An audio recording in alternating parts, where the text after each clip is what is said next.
Welcome to the Baseball Insiders, where we try to determine who's about to hit the waiver wire in the coming hours. I am Adam Weinrib, alongside Fansided's MLB insider Robert Murray, as we try to dive into which veterans could find themselves without a gig ahead of the postseason roster deadlines. Remember, if you are in an organization and not on the 40-man right now, you can still be on the playoff roster. But if you are a veteran lingering, they need to add you. They got to bring you into that organization before the end of August 31st. Otherwise, you're not playing. And that means some big names could be changing hands in the wake of Jason Heyward going from the Dodgers to the Astros following his DFA, or Michael A. Taylor going from the Pirates to the Pirates again. He's back. He went back. But to help me make sense of it all is Robert Murray. Robert, how you doing, dude? I'm doing great. We're buzzing. Lots of stuff happening in baseball, especially the Giants putting 3 players on waivers yesterday. We got some insight into that and also what could be coming next. So I'm looking forward to breaking that down. Adam Weinrib, how are you? I am good. We are buzzing. We are HOTTOGO, and we are not rotten right to the core. We are here to talk about potential waiver claims. And we're going to get into the Giants, of course, because they threw a wrench in this plan. Obviously, when you're talking about which veterans could hit the waiver wire, and then the Giants decide to throw out a whole big pile of people, you're like, well, I guess they all could. I'll talk about them. But if you want to get the insight first, we would love to have you in the Discord. That's where we answer questions between shows. You could join us at the Rumor Mill tier or the All-Star tier. The All-Star tier gets you a private call once a month. We had that last night. Allows you to ask questions. Raise your hands, get in line, and get our insight. We loved it. It was a good time, as always. But in the meantime, between private calls, you still get priority responses in the comments of these videos, which we see here live every Monday, Thursday at 3:30 Eastern. Now, let's get predictive to begin. I already see some comments about players who we're going to mention later in the show, and we're going to give some insight on the Giants situation. But Michael A. Taylor, officially, you hinted earlier on our show on Monday that there was a good chance he would go back to the Pirates, or at least we would know by end of day. We knew he did. He went on back.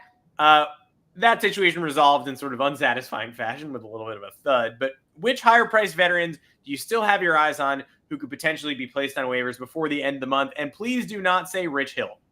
No, I will not be saying Rich Hill. Dick Mountain will be left out of this one.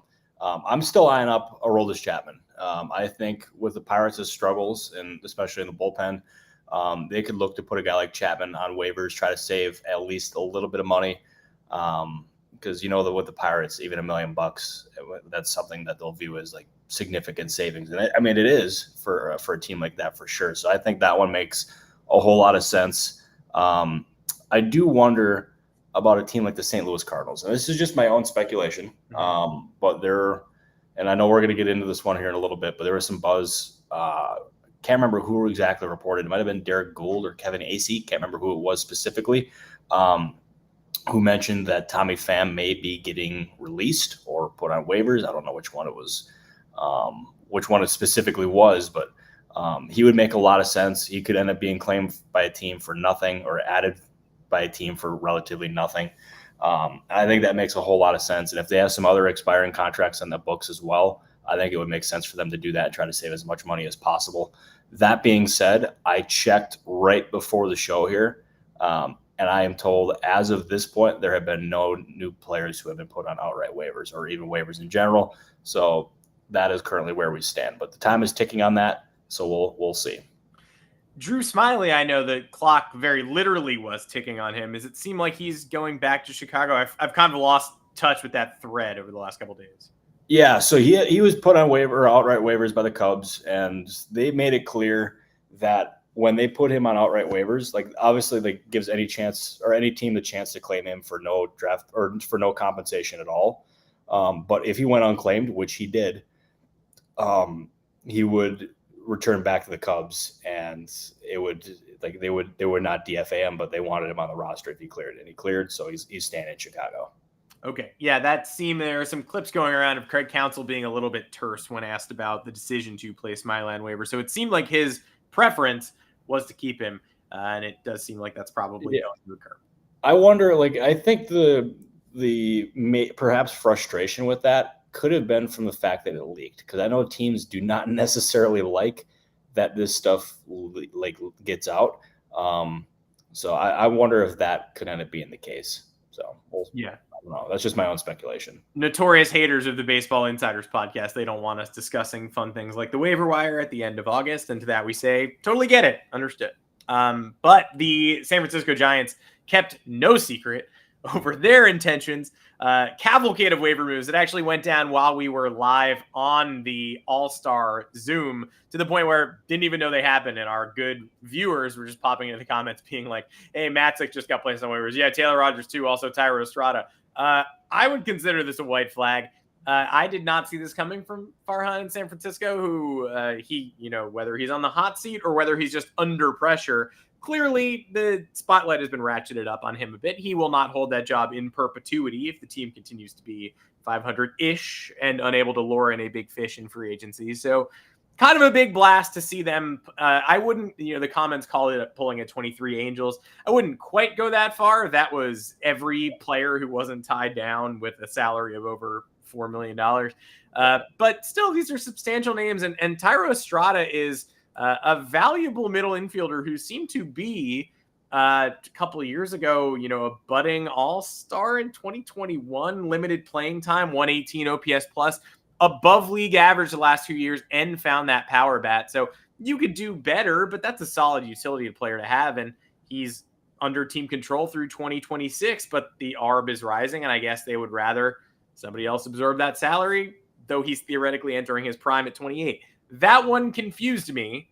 But any other insight you have on destinations for Rogers, Matzik, and Estrada, or the thought behind it, would love to talk more about that.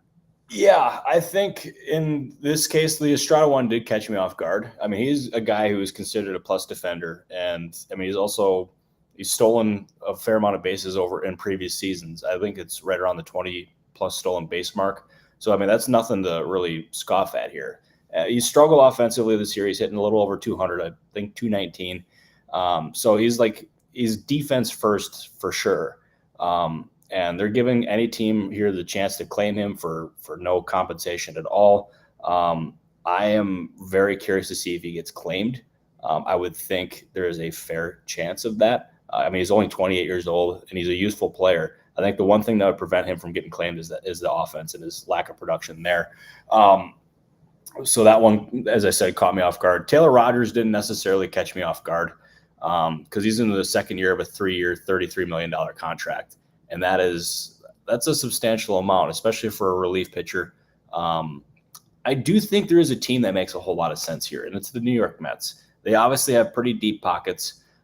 Steve Cohen he can spend whatever he wants. I think that's abundantly clear. Mm-hmm. And he could be helpful for them next year, but he could also give them a short-term solution for what is becoming a kind of a problem here with Edwin Diaz's struggles. It could maybe spell Diaz, give him a breather in the late innings and allow him to reset, and also add a veteran option in the ninth inning or even in just high leverage situations in general.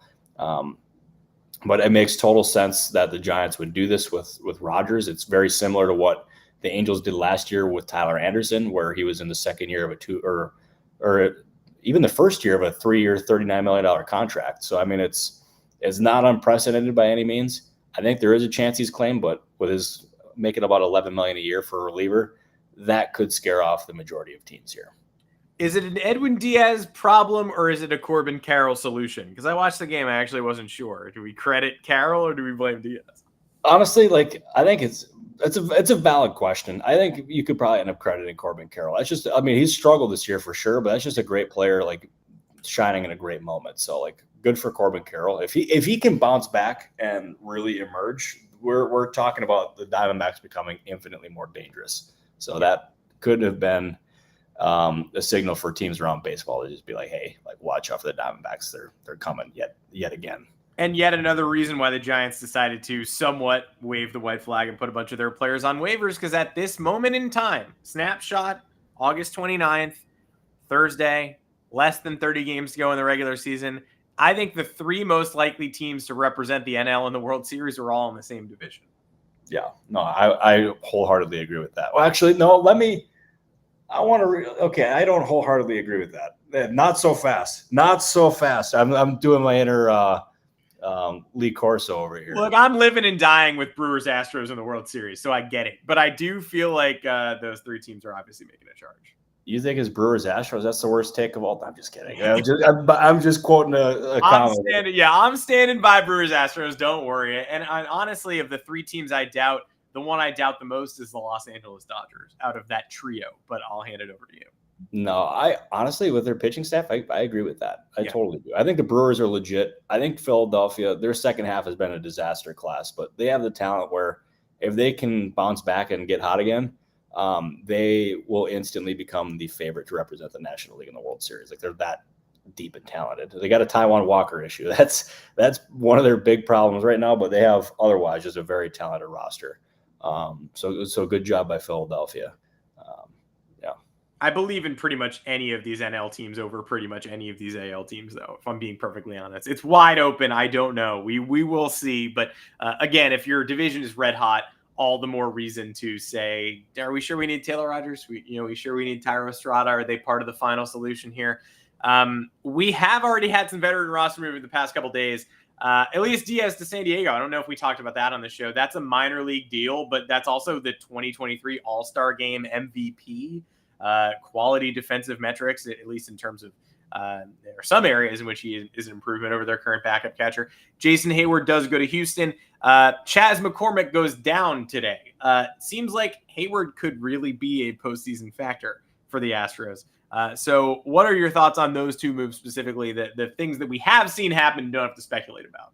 Yeah, I think it was really smart moves by both organizations, and for different reasons. Like the Padres, they needed another veteran behind the plate, and getting a guy like Diaz, who, as you said, was the All-Star Game MVP last year, is a very good, useful catcher. He's not going to be like the long-term solution by any means, but adding him on a minor league contract at this point of the season for nothing, that you can't complain about that. That's got so much upside and no risk whatsoever. I thought it was a great move by AJ Preller. It's only going to help them down the stretch here. And I think it was just a really smart move overall by Preller. And who knows, maybe we'll be talking about that here shortly, but maybe he's not done. Maybe Preller is not sleeping. Preller never sleeps. I should make that clear. But he may not be done. But as far as Jason Heyward goes, the Astros, they've had some injuries around that team, especially with Kyle Tucker.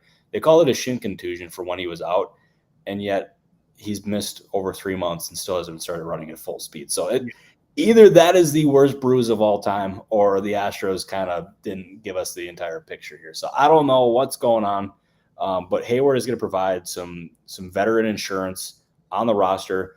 When Tucker eventually returns, and that should be at some point in September, they can have they'll have more depth. They'll be able to ease him in.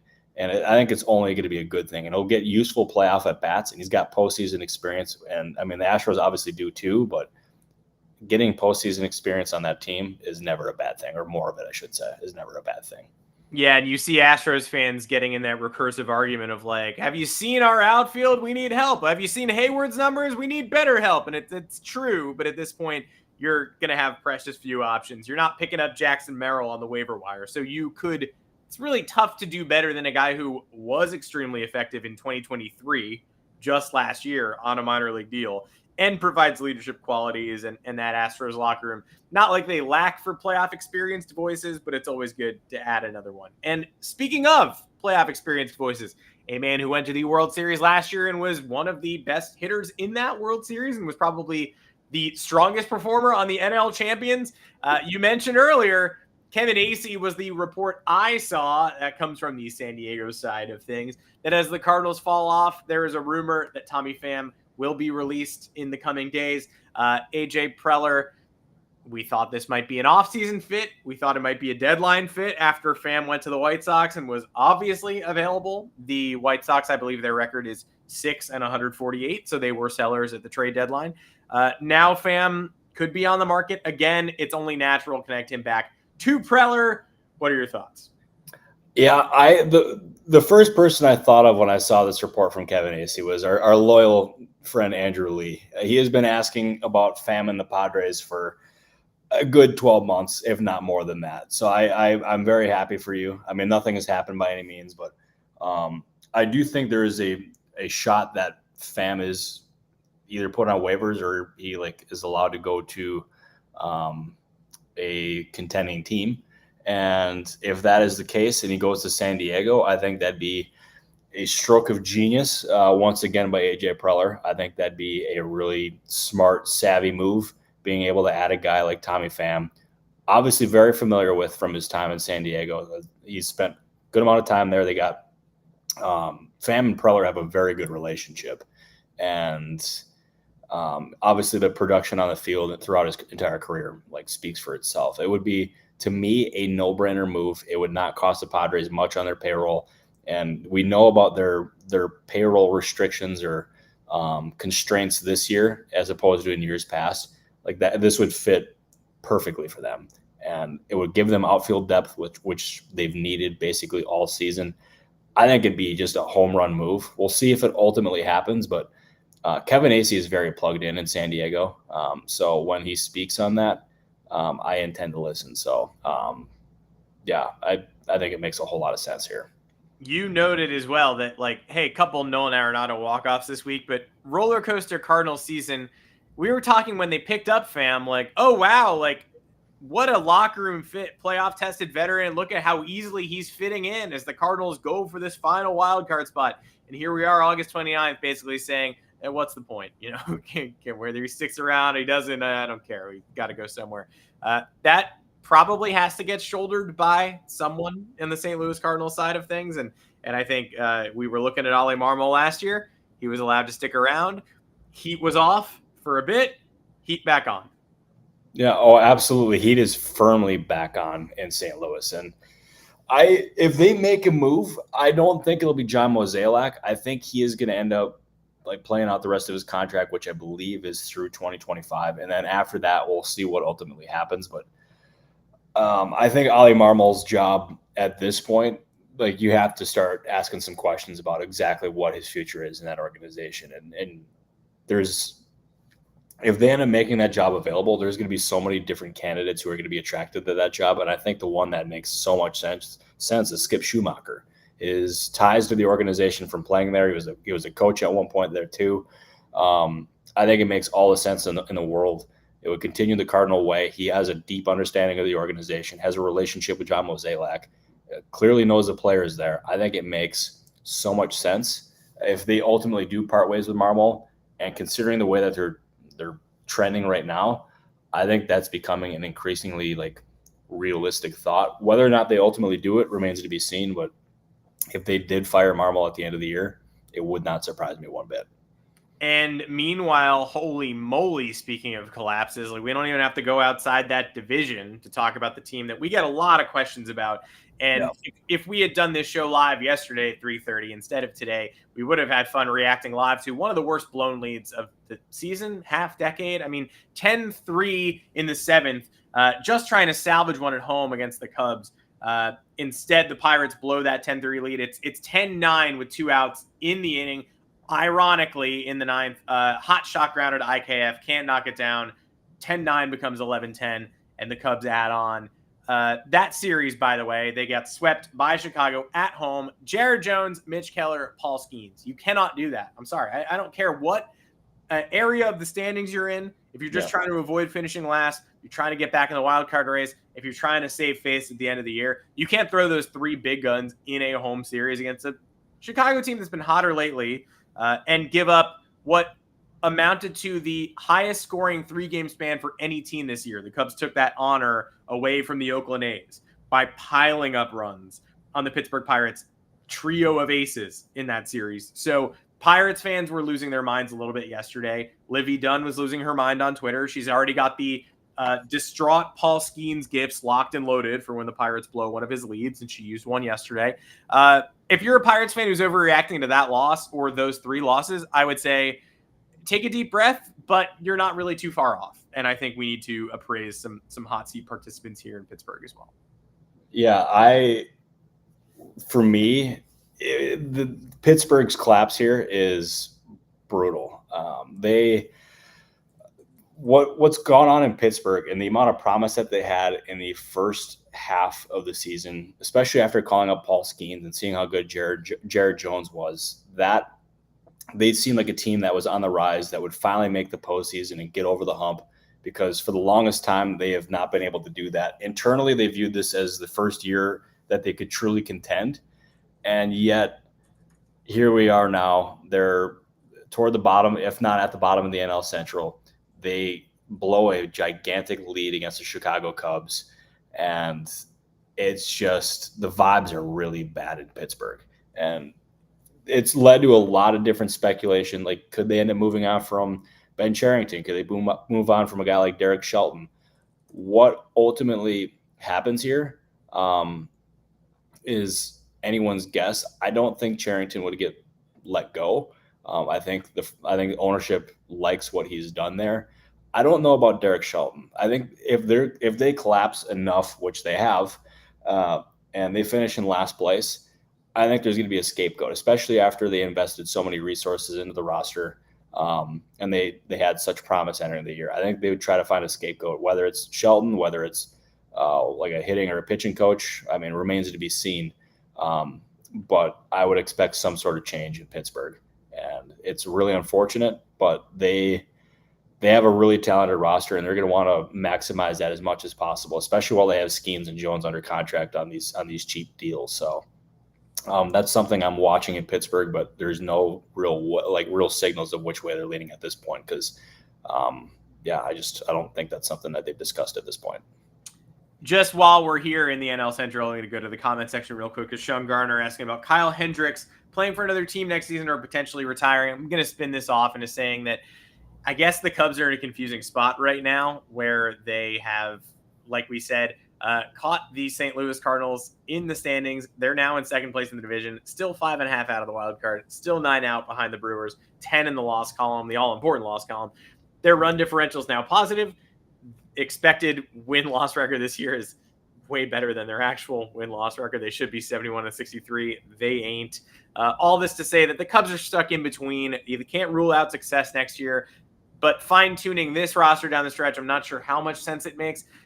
Hearing a lot of will Kyle Hendricks be DFA'd chatter, and how will they handle his release, feels like an off-season problem to me. I can't imagine them bringing the axe down on him on September 1st or August 29th. But Kyle Hendricks, if he does go, it's probably going to be gracefully this offseason, you would think. And does he have a future in this game after that point? Yeah, I don't know if he's got a future in this game at this point, but I'd be flat out stunned if the Cubs ended up DFAing or releasing Hendricks at this point. Because, I mean, he's been a franchise pillar for the last however many years. He's been one of the most important pitchers in recent Cubs history. And if they ended up DFAing him a month before his contract is up, that would be a really bad look for the organization. And that would be something that Hendricks would notice. That'd be something that other veteran players notice. And it would leave a bad taste in their mouth. And who knows how that could impact them in free agency or just future negotiations down the line. Because you don't do that to a veteran player. You got to think about the long haul here.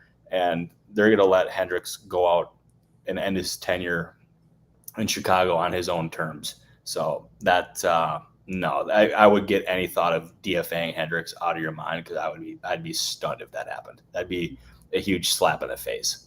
Yeah, look, it's over. I mean, I don't know if he has a big league future after this point, and I sincerely doubt it's in Chicago. Great career, but we'll probably be able to come to its soft conclusion at the end of the year rather than in an abrupt manner. We're getting the September call-ups. We're going to have a lot more to talk about on Monday when we get a fuller slate of names, who to be excited for down the stretch, who might even sneak on us some postseason rosters. But the first couple, I would say these guys are postseason non-factors, but exciting to get a peek at. Rhett Lowder coming up for the Cincinnati Reds. Just broke right before this show that the Angels are going to do Caden Dana as well. He's coming up over the weekend. Neither player will participate in the postseason in all likelihood. Lowder before Mizorowski, the announcement took me by surprise a little bit. Your boy, the Brewers, still waiting on that one. But what are the Reds hoping to see from Lowder the rest of the way as the season gets away from them a little bit? I'm excited to watch him, and I think I don't think Cincinnati is far. I think they had sort of a nightmare year, but I don't think they're far away. No, I don't think they're far away either. And this is just getting Lowder some major league experience in some pretty low leverage situations here, because they're not competing. They're they're out of the hunt here. And I think it's only a good thing for his development. He's going to be able to face major league pitching, or major league hitting, I should say. So I think it's nothing but a good thing by the Reds, and he is a very, very, very talented pitcher, and he's one of in the top 35 prospects in baseball, and he's going to have a huge impact in Cincinnati. Maybe we'll see flashes this year, but I think the real impact is going to start being next year, if and when he potentially breaks the opening day roster. So it would not be surprised at all if we see some more of these top prospects get called up. We'll see about Mizorowski. The Brewers are being very careful. They like their current setup in the bullpen right now, and all the guys who are like utilizing and or eating those innings up right now. So I expect Mizorowski to get called up, but it's just taking a little bit longer than some would like. But I still think he's going to get called up at this point, or at some point this year. We will catalog the call-ups that we see over the weekend and talk about them on Monday to see who's going to have an outsized impact and whether the Yankees will actually go for it. No show on Monday. Oh, my God. You guys, you're not even going to believe this. Our producer, Joanne, reminded me there we go 30 seconds ago that there was no show on Monday, and then I still said we're going to be back for a show on Monday. We're not. You're not going to see us on Monday. We'll still have the list of September call-ups, but Monday's a holiday, so we'll react to it the next time we're live on the air, which will be Thursday, a week from today. You can find us in the interim in the Discord. You just got a little peek into how robotic my brain is, that when I come up with a sentence like 2 minutes ago, not even a note from my producer can affect whether I say it or not. The anti-Ron Burgundy, the teleprompter's in my own head, and I still said it out loud. So there you go. Felt real dumb there. But yeah, no show Monday. We will be back next week regardless on Thursday, and we'll have a full list of September call-ups to talk about who's going to make an impact, whether or not the Yankees will finally give Jason Dominguez the reps he deserves instead of Alex Verdugo. Either way, if you want to talk to us between shows, you know where to find us, either the all-star level or the rumor mill tier in our Discord channel.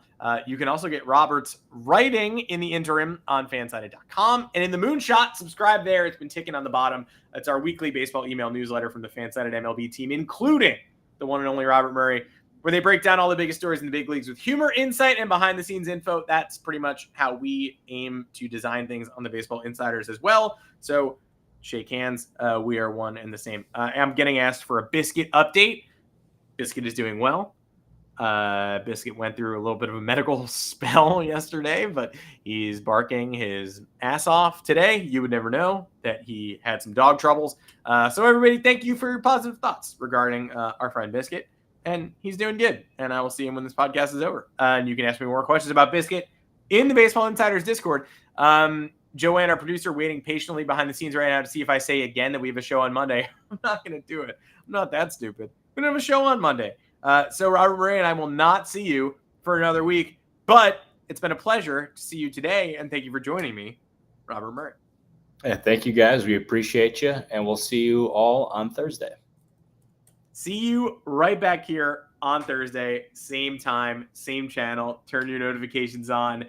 Thanks for joining the comment section today. Thank you for joining the Discord. If you have, or if you're interested, let us know if you're having trouble getting in. Leave a comment on this video. Until Thursday, we'll see you right back here on the Baseball Insiders. Goodbye, everybody.